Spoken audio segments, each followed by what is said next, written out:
Well, it was terrific. I mean, and I've said this a couple times to other friends that it was like taking a graduate level course in African American studies, African American culture, African American economy.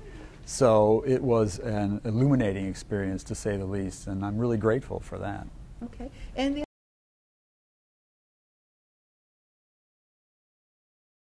Well, I think it's an interesting and unique thing to African Americans. I think in this country, whatever culture you come from, if you support your own culture, whether it's Hispanics or Jews or Greeks or Italians or Asians, any culture really that supports itself to help grow and strengthen and stabilize that community, that's viewed in this country as being part of the American dream, as being almost a bedrock conservative value. But all of a sudden, when the African Americans want to do a little bit of that, it's considered racist. And when that was explained to me, it was like a little candle went on in my mind, and it started to make a whole lot of sense. And as Maggie and John explained it to me in my role as a journalist, doing the story for the Chicago Tribune, I really grew to appreciate the logic and the effectiveness that something like the empowerment experiment can spread, not only in the African American community, but for everybody. It is, I think, a universal good if impoverished neighborhoods can stabilize, because there's a ripple effect with that, right? I mean, if the really rough, crime-ridden neighborhood stabilizes, then what happens to the nicer neighborhoods on the outsides? Well, they do better too. So it's good for everyone, I think, if we can just get past that sort of initial knee-jerk reaction that this is a racist thing. We need to get past that, and we need to have a conversation that's upfront and honest and open.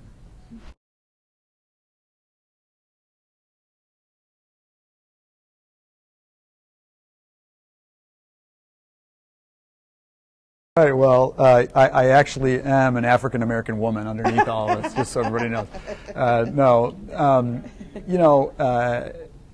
Working with people like Maggie and John, who are so smart and so wise and so articulate and have such a wonderful story to tell, makes that task a whole lot easier. It really wasn't all that difficult for me to collaborate with them because of all this stuff. It just makes sense. What they're talking about makes a whole lot of sense. And if those ideas are well grounded, it doesn't matter if I'm telling the story of an African American family or an Asian American family or an Indian American family.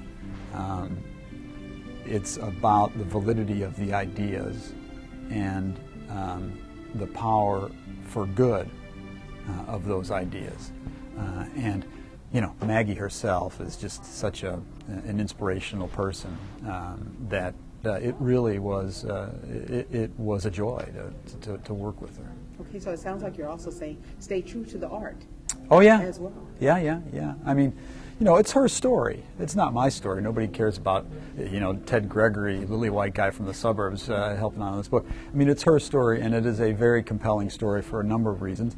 First of all, just her personal story, her personal biography is a wonderful story. But in this adventure, in this journey, she and John and the girls encounter so many issues that are larger than just this journey, and issues that all of us can learn from, and that was really important and really a wonderful experience for me.